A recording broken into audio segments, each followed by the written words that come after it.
Hello Internet, I'm the Disney Brain, and welcome to the Livin' Maddie review. Last time, we were given a pretty solid episode, but, as we know, it was more of a setup episode that has led us to this singular moment.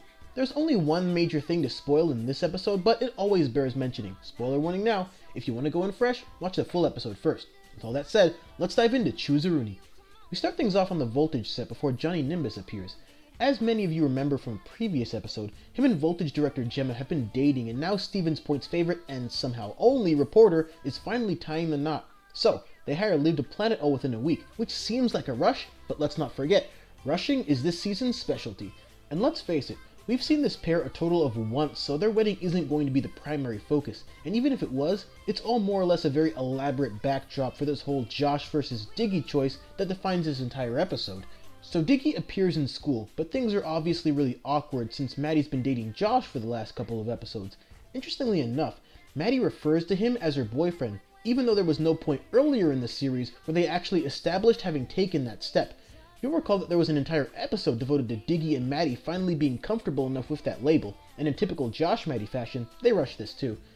So there's a minor side plot about Joey and Parker trying to sneak food out of the wedding, and everything on that end happens exactly like you'd expect, messy suit and all. Moving on. So at the wedding, Maddie arrives with Josh and Joey comes with Diggie still trying to do whatever he can to win Maddie back. Things are still awkward between them, and the entire situation is taking its toll on Maddie. Eventually, we get a scene where it's just her and Diggie, and it kind of feels like old times again for them. It's actually a nice scene, all things considered, unless you're too blinded by this nonsensical ship war to see it. And no, this is not me picking sides on that front, you know me better than that. It was just nice to see what felt like a natural interaction in a sea of weird ones. So Maddie keeps telling herself that staying with Josh is the right thing to do because the universe and all that. But Liv encourages her to follow her heart, which is kind of ironic, since Maddie wouldn't even be in this situation if Liv had just listened to her a few episodes back when she said she wasn't ready to date again. But I will give Liv a little bit of a pass looking back at it because I do think she had Maddie's best interest at heart, even though she was definitely in the wrong for partially setting this whole thing up.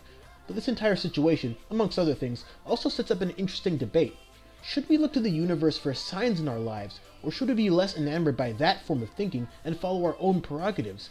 At the core of this question is an even deeper philosophical point regarding the nature of inevitability and choice, where some people believe that our actions are preordained and we are destined to follow our life's path to the end, while other people believe in the power of free will and choice, and that the future is not set in stone or already written by the universe or whoever possibly runs it way up there. This isn't just choosing between two guys. The ways and means behind the choice itself symbolizes an entire frame of thinking. Getting back to the plot, Diggie wants to leave, but Liv convinces him to stay and try one more big romantic gesture. So, he sings As Long As I Have You, which is an interesting parallel if you know how this episode resolves. So Josh, seeing the way Maddie looked at Diggie throughout the performance, decides that she has some unfinished business with him and steps out of the way. So, despite all of that weird voting going on throughout the episode, wanting the opposite thing to occur, Maddie and Diggie become a thing once again. And that's the episode. It felt very tense for the first 20 or so minutes because it always had the feel of an episode that was going to bide its time until it eventually built up to the grand reveal, and then things could settle down again. I'm really interested to get all of your takes on these recent events, since we've talked about the build-up to this moment for a while. Here's my take. This episode could have been very, very, very bad, but it wasn't. Not even close, really. It wasn't one of the best episodes either, but it got the job done for the most part. I felt like they could have made a phenomenal episode by letting Diggie and Josh argue it out for a bit. I know, just hear me out on this one, because it would fit the personalities of both males involved, since they have both shown competitive sides. And then, the episode resolves with Maddie choosing nobody, or more accurately, choosing herself. It could have been a great empowerment piece that would have also made a ton of sense for Maddie's character, who's gone through challenge after challenge after challenge, but never stopped working through them. Think about it. They rush things with Josh, and Diggie, of course, has his own unique problems. It would have been great to see Maddie rise above all that drama and reject them both and focus more on herself as an individual. But alas, wishful thinking at this point, and I have to review what we got, not what I wanted. And what we got was Maddie choosing Diggie over Josh by listening to her heart and not whatever signs the universe had. Which is made even more interesting considering the fact that the universe, here represented by fan votes, actually did want Josh to stay with Maddie. That, in a way, makes me somewhat satisfied that it played out the way it did, only because it's still kind of representative of one of Disney Channel's strongest characters, not choosing the easy way out or the way most people seem to want it to go, and instead following her own sensibilities. Remember when I talked about Diggie's musical performance being a parallel? Well, the song he sung was also sung by Liv and Rooney, and in the aftermath of that, Holden, who she was singing to, eventually ended up with her after breaking things off with another, and the same thing happened here.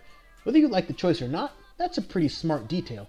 All in all, this episode handled itself decently well, coming from the perspective of someone like me, who takes no sides and just wants to see a proper narrative with an equally proper resolution. I still don't like either guy in this equation, but that doesn't mean that the way the episode resolved doesn't function. But let's be fair, this episode did kind of play it safe, since there never seemed to be any consideration of the third choice I talked about before. It's a weird episode in the sense that I thought it was going to elicit more of an emotional response out of me one way or the other, but it really didn't. It just sort of happened, and that's it. I also thought that the big romantic gesture was another safe play on the show's end. Yes, they are big and flashy and make it really awkward if the object of your affection doesn't return your feelings, but it just felt like too easy of a resolution. Looking back at it, I wish they did take a few more risks, since they've taken so long to set all of this up. The entire episode felt like it was just waiting around for a choice to be made one way or the other, without too many interesting things occurring in the other 20 plus minutes. Again, it's an okay episode, but is okay really enough here? This was supposed to be a monumental turning point in the series, but Liv's breakup with Holden felt way more impactful than anything that happened here. I think Flueball Rooney is still probably the worst episode of the series, but looking back at that, it took a risk and made those who watch the show feel something. All I'm saying is that for an episode they invested so much time in other episodes setting up, there should have been a bit more kick to it, something that made it stand out other than the last 2 minutes. But hey, that's just me. Thanks for watching. If you like this video, go ahead and throw it on a like, sub for more, and share it all over the World Wide Web. And don't forget to follow the Disney Brain on Facebook and Twitter for updates, links down below. The coming days will bring with it the top 10 best Nickelodeon theme songs, and since a few of you wanted me to make Teen Beach Movie the priority, we'll be jumping straight into that right after. So, plenty to look forward to. Until then... Don't go, dear brother.